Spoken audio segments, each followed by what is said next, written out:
Good day, dear students. Welcome to our entrepreneurship subject. So for today, our topic will be how to determine cost of your goods or services. Lesson objectives for today. At the end of the lesson, learners are expected to A. Explain how to estimate the cost of product or services. B. Determine ways in pricing of products and services. And C. Appreciate the knowledge acquired in the computation for the price of their product or services. So, computing the cost of the product or service of your chosen business. Now, the cost of the product or service is done on an estimate approach. It is vital to list down and determine the costing to make a product or to deliver a service. So, it does not matter how big or small your business is. No, what is important now is you have to know and estimate the cost of your production or service delivery. Cost of production is an important factor in almost all business analysis and decision. Cost refers to the expense incurred in production. Production cost benefits checklist. You can draft your estimate without worries. You can anticipate for estimated profits. You can identify the expensive and cheap materials you need. You can have a chance to do the cost cutting. And you can sense the improvements of your business. How will you compute for your costs? Number 1, list down the needed raw materials. 2, determine the other raw materials you need in the operation of your business and services. 3, specify your estimate for the needed manpower. 4, come up with the facilities and machineries required in the operation of your chosen business. And 5, survey on the quality but cheapest source of materials you need. After completing your listing, estimate the direct cost and indirect cost.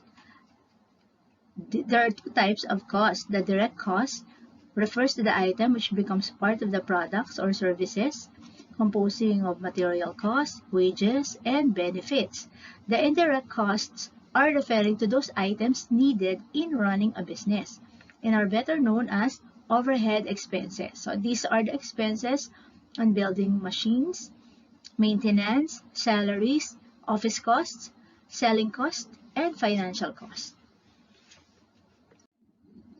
So to compute for the direct material cost for one wood bench, include the cost of all other materials and parts in manufacturing, like the pieces and material wasted. So as you can see on the table, there is this different materials needed in creating this particular product bench. Can you compute now for the total direct cost of the bench? So get the sum total of the direct labor, cost per table, total direct material, and costs per table. So there is this computation. So total direct labor, cost per wooden bench, 380 pesos. Add total direct material, cost per bench, 1,100. So the total direct cost per bench would be 1,480 pesos. Now for indirect cost computation, based on the table provided, the expenses involved are those related to the operation of the business, yung insurance, yung maintenance ng machine, yung electricity bill nila, and then the rental fee for their building, and the salaries and wages of their employees, and then selling cost for the marketing expense. And there is also the telephone expense, telephone bill. So total indirect costs plus 20% of 169,000 kasi nga para sa allowance yun sa kanilang taxes. So ang total indirect cost for the year is 202,800 pesos. Okay, so if one product is made by an entrepreneur for the computation of the indirect cost, the indirect cost is simply the indirect cost divided by the calculated number of wood benches to be manufactured during the year. So let us say the entrepreneur targets for 1,500 wood benches. So total indirect cost for the year over the number of wood benches na tina-target ni entrepreneur. So 202,800 over 1,500 equals 135.20 per bench. So now for the computation for the total cost. So total direct cost per bench, 380 pesos.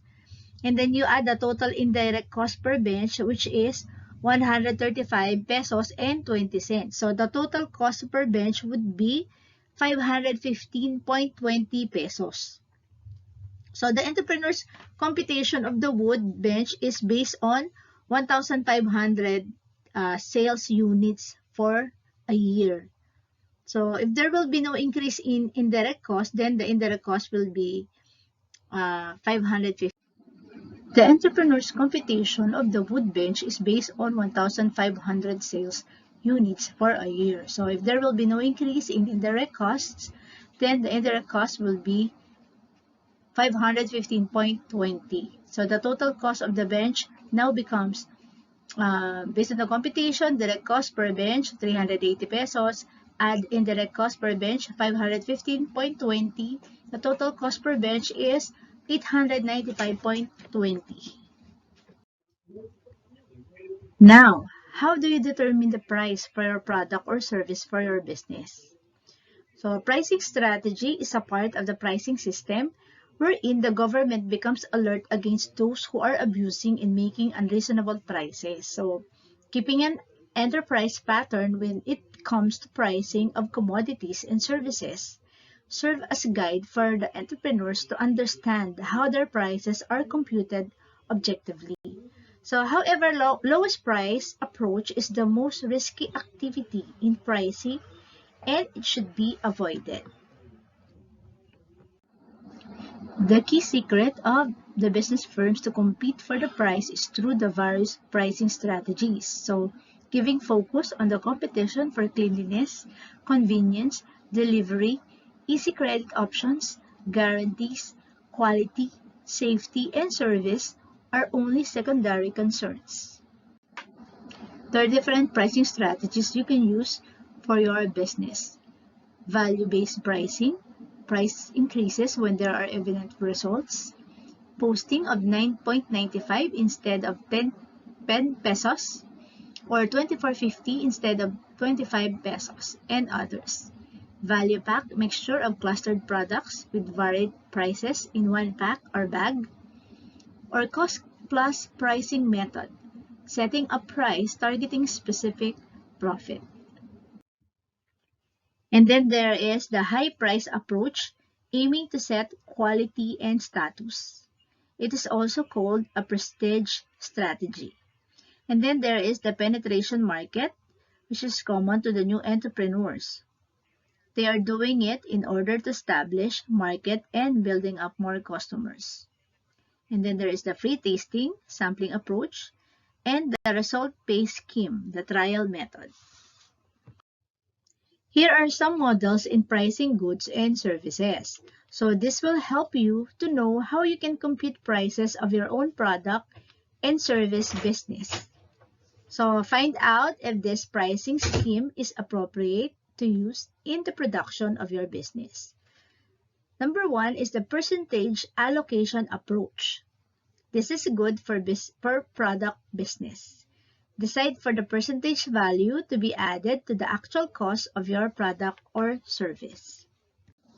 Okay, example, unit cost of product, TVE t-shirt, 55 pesos each. So target profit in percent is 40%. So computation, UCP plus TPP.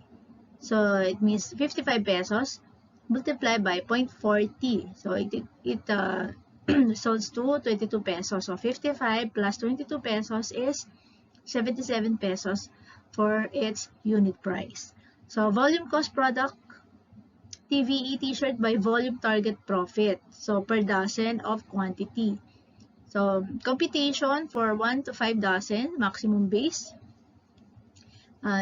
VCP is equals to UCP plus VTP times quantity. So 55 pesos plus 38% plus times 60. So 55 plus 20.90 multiplied by 60. So 75.90 multiplied by 60.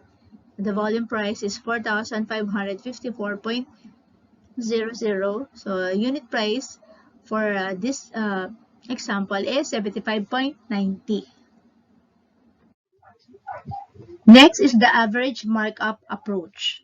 This is appropriate to the service type of business. So markup consists of damaged merchandise, employee discounts, markdowns, operating expenses, profits, and shortages. This is common in industries but differ in the way they execute it, supported by company rules and policies.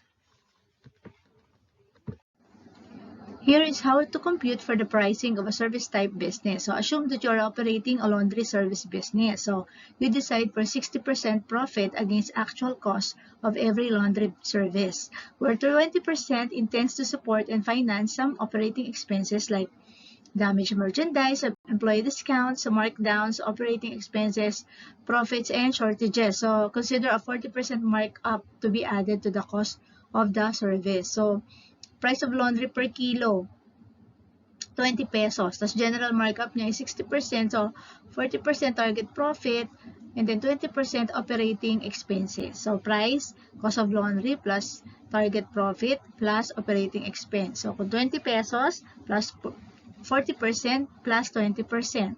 So ang computation, 20 pesos plus 8 pesos plus 4 pesos is 32 pesos per kilo.